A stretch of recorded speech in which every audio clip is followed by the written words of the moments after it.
Good morning, wrestling fans. Welcome to PWR today. It is a special holiday edition. The 4th of July, America. The man they call Meathead, along with the very patriotic Linda Kay. Good morning, Linda. Good morning. I am literally waving a flag in my hand that does not existing in my hand. Just because I'm feeling it. I am definitely feeling it too with my my banana hammock, stars and stripes. We're all good to go. I am ready to get out there and be as America as I can. America. Hey, speaking of America, we like saving money, right? And what's the promo code for our friends over at Collar and Elbow? Our friends from Collar and Elbow have a treat for everybody right now. In honor of Independence Day, 4th of July, there is a special promo code. Now, you could always use promo code Linda K to save 10% off your order. Yep, and that's day to day, yep.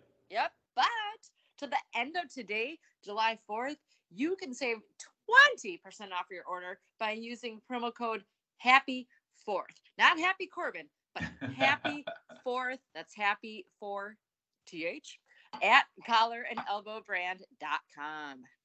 Hey, you know what's weird is I seem to have done some of my biggest shopping on the 4th of July. I can remember very clearly 5-6 years ago, whatever, the flat screen I still have in the front room. I bought a TV on the lawn in the Village of Greendale getting ready for the fireworks from Best Buy online, just randomly. Yeah, but you know, I didn't think we'd buy a TV. We're waiting for fireworks. Let's buy some TVs. So I seem to do my biggest shopping on the 4th of July, and you should too, collarandelbowbrand.com. We're going to start with AEW Rampage real quick, then we'll get into some notes from Smackdown, and then we'll just kind of run down the Money in the Bank pay-per-view. First off, the AEW Battle Royal at the beginning. It was called the Royal Rampage, I think it was. There was a lot of, it's your word, it's Dave's word, it's kabukiism going on Friday Night Wrestling. I mean, there was just a lot of crossing up back and forth. You know, the pay-per-view was weird. So they kept the two rings in play. Obviously, they didn't tear down a ring after, Dynamite went off the air just to air, Rampage. But so they had the red group and the blue group. And then they had guys coming in back and forth. Once they finally discussed the rules of this match, I was okay with the way things were going. I do feel bad, like I said, however, for the people that, had ringside seats on the other side, not the Ram side, but on the other side, because that was really the only time they got action on that side. The rest of it, they had to look through a ring the whole time.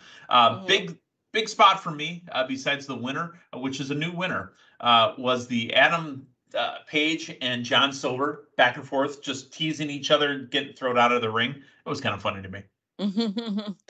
Yeah. That was interesting at first as well, because they already had two men in the ring, and then I believe it was Keith Lee that came out. Oh, no, that was later. Sorry. I'm fast. It was Adam Page that came out first, I think, once they showed it on Rampage. But I digress.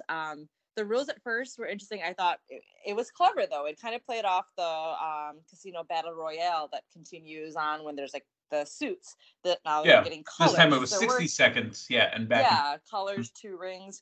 And colors, at first, colors. Remember the movie? Sean Penn, Robert Duvall, Ice-T sang the song Colors. It was a gang movie that came out in the late 80s, early 90s. Sean Penn? Was it Desperately Seeking Susan? No, it was Sean Penn. It was called Colors. The movie was called Colors. It was about gang war in L.A. I don't even know if Sean Penn was in that movie. I just know he dated Madonna, and that was one of my favorite movies from the 80s. Anyways, interesting way to kick it off and to, set a big precedence going into our, this interim AEW championship that's getting defended this week on Dynamite. We have Brody King. Yeah, the Brody King, the member of the House of Black, a new competitor and to me, a legitimate competitor. Now, granted, it got down to Brody King and Darby Allin. We would have been okay with Darby Allin, but we knew there was no way that Jon Moxley was losing his belt at all. Now, if we suspend disbelief, we didn't believe that Darby Allin would beat Jon Moxley anyways. But Brody King is going to bring it to Jon Moxley. Absolutely. I thought that was a great choice with that, and entertaining start to Rampage, and making great use of the dual rings coming off of Dynamite the other night.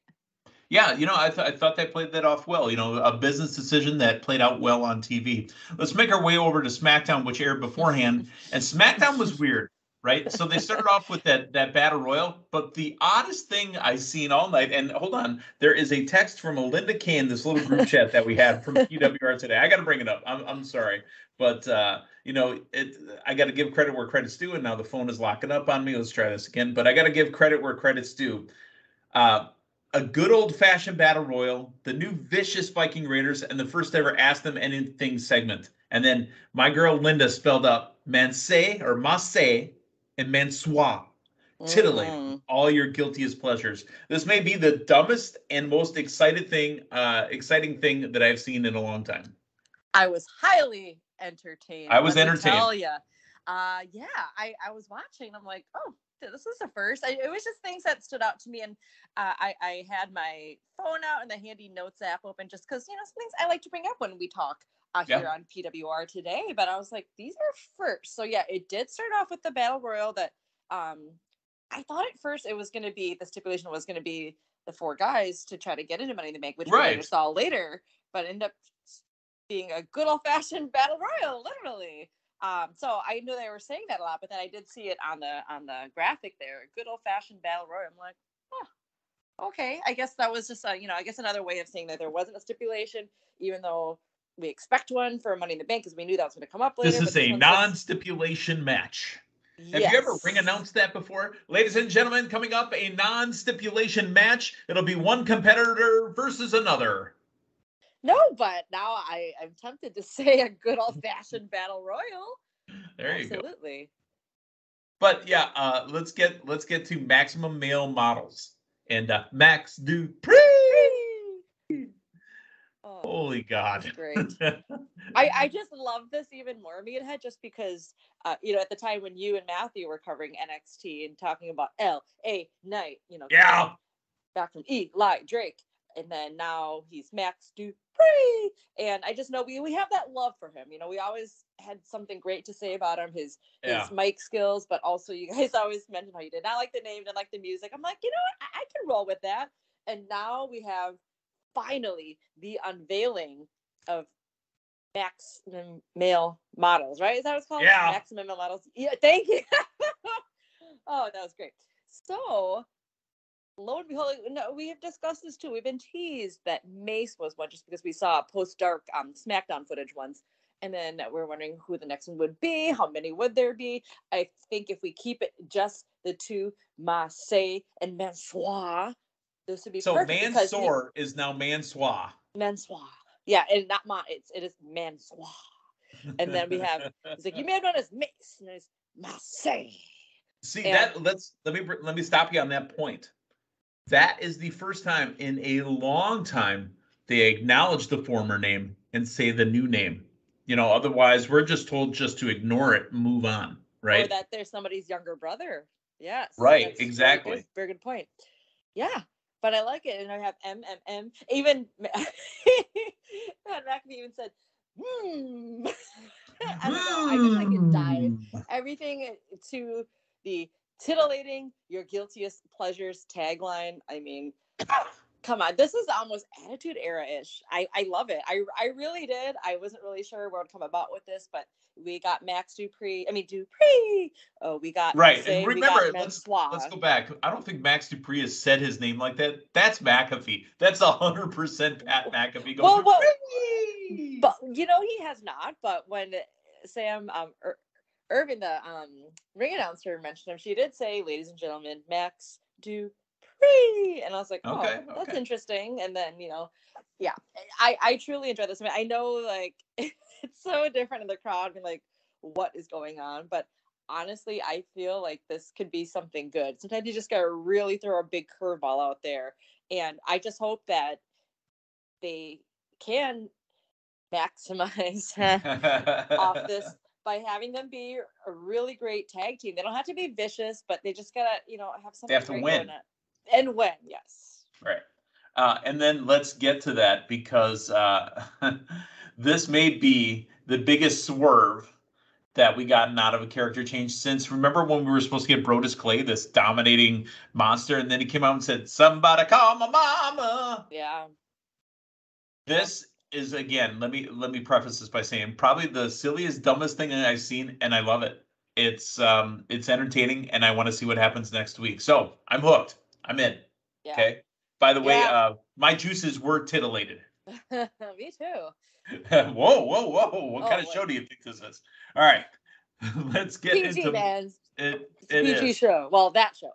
Right. Let's get into Money in the Bank from last night. Now, SmackDown gave us the final competitor for the Money in Bank on the men's side, which was Madcap Moss. And we'll get to PWR draft for 2022 results a little bit later on. But what that did was it threw an extra name on the pay-per-view for the man they call Meathead and the team they call Meatheads into the men's Money in the Bank match. Let's run down the pay-per-view. Now, with these two big Money in the Bank matches, there wasn't going to be a lot of matches, right? So the pay-per-view did not have any pre-show matches, but it did open up with the women's Money in the Bank ladder match. When the match opened up, Linda, I hope you thought this as well, and those listening out there in the world thought this as well. I guarantee you a woman's going to cash in. Yes. You mean just from last night, like because it started off the show? Because it started off the show. Okay. Yep, that the winner would probably cash in on one of the women competitors. Gotcha. Sorry, that took me a minute because I was thinking like, wait, what? But no, I honestly, it was a surprise to later see what would happen. But I guess I didn't even think about that at the time. I was just really, really excited and just really thrilled and impressed at how great this show opened up with the ladies. And I saw some different uses with the ladders and some rather crazy bumps as well. I was really enjoying how this opened up, that I guess I didn't even think about the cash-in taking place, just because we've had shorter cash-ins as of late. Yeah. You know what I'm saying? So I'm thinking I want another Seth Rollins type heist of the century kind of thing. So Seth Rollins' ones was the biggest one to date. He jumped in the main event at WrestleMania. So that was the meeting. Yeah. I was there. Now I will tell you that I forgot about it, but I thought about it, but then I forgot about it again. So Liv Morgan, the winner of the women's Money in the Bank ladder match. Linda, as far as PWR draft day goes, what happened about an hour before the show started? So what had happened was I was watching SmackDown delayed, and then I was like, well, I'm gonna wait till the very end, just because I unfortunately Rhea Ripley out for we don't know how long. Hopefully she's recovering well. So hopefully she's recovering. Period. We like Rhea. Absolutely. So I have her on Team Long Time. I'm like, well, I am gonna therefore drop her for ahead of this pay-per-view. I mean, hey, there's lots of points that could be made here. So I was just waiting till the very end, even though I knew that then it's SmackDown, that is, that the four guys vying for the last spot. I still, in my mind, had Liv or Sheamus. I'm like, you know what?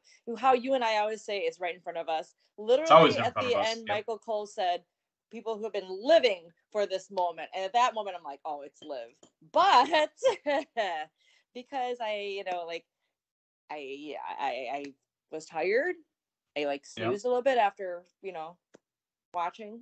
And I was woken up by a text from somebody named Meathead, who said he was making a move in the draft, dropping Samoa Joe and getting Liv Morgan. And I was like, damn it! Kind of like the end of you know what you did. I know what you did last summer. Yep, exactly. Or get me, or but just the camera backing away from me, like when AEW gives everybody what the people want with a hug. Gotta give the people what they want. Yeah, that was what happened. And I was like, well, okay, that's fine. I already had Sheamus on my mind as well, so it was Sheamus. But obviously, you beat me just to it, and lots of points scored from Liv Morgan. But happy for Liv. We got some action going on in the draft, so we got action. All right, and it's amazing. That is my first Money in the Bank win. Well, actually, my second, because didn't I have Asuka? That's right. I take that back. A couple of years ago, I had Asuka, and she won the belt on the next night, which ended up being a cash-in, technically. We'll get to that in a second. Bobby Lashley defeats Theory to win the United States Championship. Here's one that just shot out of nowhere. The man that called Meathead has Bobby Lashley, and he just won the United States Championship.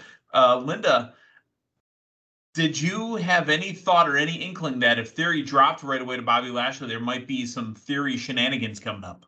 I did not.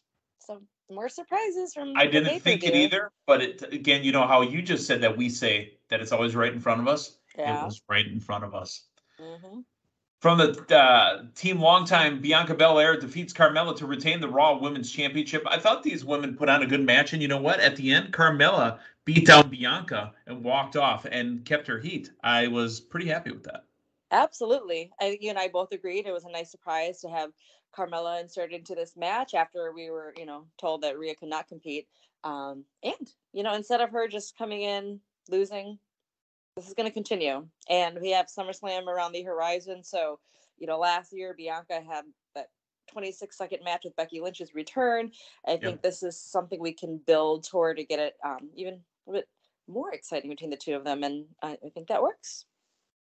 Real happy with the way it played out. The Usos and the Street Profits, I think, even though the Money in Bank matches were amazing, I think that this was even better. The Usos defeat the Street Profits to retain the undisputed WWE Tag Team Championship. They mentioned it a bunch of commentary. We've talked about it recently. Montez Ford looks good. He looks really good. He's getting more air. He's got more size. And you know what? It sunk in. I thought it, but I've never said it out loud. Montez Ford has some size to him now. Yeah. Yeah. Great match. I mean, a lot of people calling it match of the night. It was awesome. I still felt that Usos were going to retain just because they still have the bloodline right having the titles, but I knew that Street Profits would give them a run for their money. Lots of near falls. Great to see just the shots out on the patting the audience and getting their reaction, the excitement of kids and adults. So great to see that. I love the Profits. Yeah, I do love Street Profits. I definitely feel they'll definitely get gold again. I just don't know when the titles, these undisputed tag team titles, are going to leave the Usos right now while the Bloodline's still reigning everything. Yeah. How about the SmackDown Women's Champion, Ronda Rousey? She defeats Natalya in a very physical match. And again, I didn't see it coming. I could tell you I saw it coming. I could tell you my juices were titillated. But I sent you the message that says, once I saw Rousey win, my eyes started closing. And I could just hear the music in the background. And then the music changed to Liv Morgan's music. I popped up and said, oh, my God. Oh, yes! I was titillated. Liv Morgan comes in, cashes in on Ronda Rousey, becomes the SmackDown Women's Champion. More points for the team they call Meatheads. I believe I was in the kitchen cooking, and I saw the finish. I went to. I was cooking up some points, is what I was doing. Oh yeah. And then I heard Liv's music. I'm like, oh, and I just was excited, but then I was like, no, just because of our draft and because of how I that close to having Liv Morgan on my team. But so close. Yeah, that was exciting to see, and also Ronda shaking the hand, giving the hugs, and passing. What a great face moment for her. Yeah, what a great face moment for her. She congratulated Liv and says, you know what? You got it. You did it. You did what you should have done. What happens here now going forward for Ronda Rousey? She taking a break? I believe she's on the SummerSlam poster. I believe. Or you have SummerSlam right around the corner. I feel like right. that she would at least be a part of that, given it's she should be second biggest. Yeah. The company can't afford it. They can't afford to have another, unless Charlotte's coming back or unless Bayley's coming back to take that slot. But they can't afford it right now. Yeah, I would like to see more Ronda. The main event: Drew McIntyre, Madcap Moss, Omos, Riddle, Sami Zayn, Seth frickin' Rollins, and Sheamus. Your pickup. As the match is about to start, Scrap Daddy Adam Pearce comes out and says, like they say here in Vegas, I'll see your 7 competitors, and I'm adding an 8th. Theory. Commentary instantly says, oh, that's got to be Vince McMahon toying around with things, putting his boy Theory in the match. Lynn, did you smell it coming? Did you smell it? I mean, since he was inserted in, yes. Okay, that sounded funny. But, no, that gave it away then. It's funny. I even texted him for that match. I was like, well, now that, you had Liv winning Money in the Bank, I'm like, well, I'm calling Sheamus. I smell shenanigans and Butch interfering. Hey, your scenario played out in the match. It did. I said it's going to be Drew and Sheamus, and Butch is going to come in and interfere. It is no DQ, and help Sheamus win. I was like, at least that's what I hope. But no, we got Theory still winning. Wow, that is insane. But again, right in front of us. So I guess what kind of made me scratch my head a little is I know that obviously Adam Pearce is a part of upper management, even though sometimes they say I got to talk to upper management. He is. Well, remember, Sonya filed a complaint against them too. That's right. She got a good smack on him on Smackdown. On Smackdown, too. Yeah. But I want to say that I was like, that I never saw Adam Pearce just being so friendly and happy and accepting with Theory, right?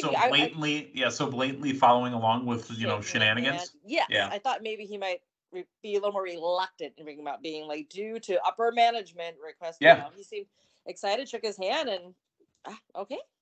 So maybe it was on behalf of Mr. McMahon there, but that pretty much gave out who would win, and then you think, oh, he lost the title. Okay, but can I say for a slight millisecond, I thought that 8th man would be John Cena. I did think that. I said that to myself. Oh, I said it out loud. Yeah. Myself. I said, is it Cena? Is he coming back to? Yeah, I thought it. I thought to have a program with Theory. Yeah, and here's I think that program is early. I think that's WrestleMania, and here's what I think happens. I think that Theory cashes in on Roman. I don't know when it's going to be, but then Cena takes on Theory for the chance to go for the 17th World Championship. Because then Roman goes with Rock, Theory goes with Austin, and then everybody else. Cody goes with Seth. Mm-hmm. Those are 3 main events right there. Yeah, that's good shit. That's some good shit right there. After the pay-per-view went off the air, Happy Corbin not happy with Pat McAfee and literally went and beat the crap out of Pat McAfee. So much so that Pat McAfee needed attention, but not enough physical attention or medical attention. Pat McAfee was at the UFC fight later on with Vince McMahon, Stephanie McMahon, and Triple H sitting ringside. Yeah, and I don't know, based off the pictures I saw, was that a cocktail in his hand? Maybe to help heal the wounds, if you will, from because alcohol and pain meds. Yeah, alcohol and pain meds, go with yeah. I saw that picture. Pretty cool there. Pretty cool. Yeah, I mean, it's cool that they went to the show. There is also pictures out there that Tony Khan and good old JR were at the show as well.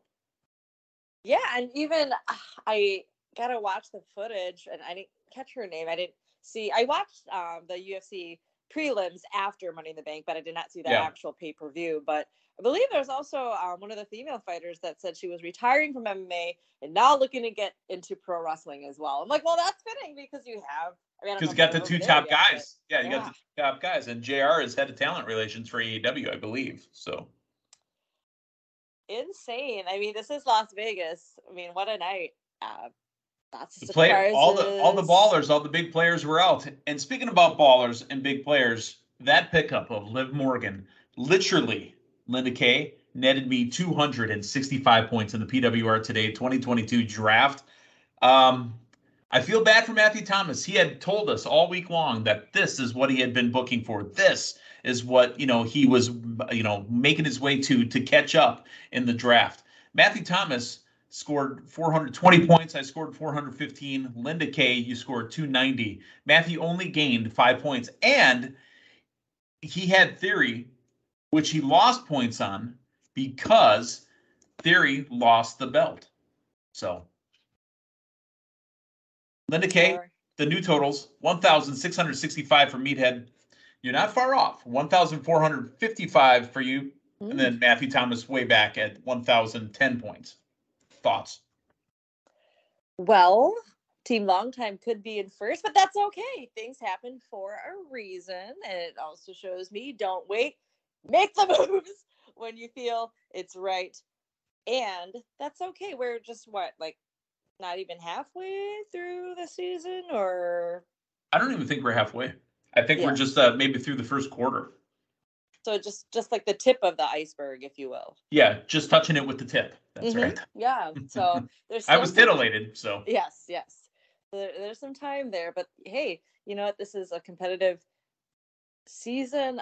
I love it. We're loving wrestling. So much shenanigans, kabuki-ish stuff, but it's still so exciting. Lots of good stuff happening. We got SummerSlam around the corner. We've got so the Ring of Honor, Death Before Dishonor. Does that the score points for us?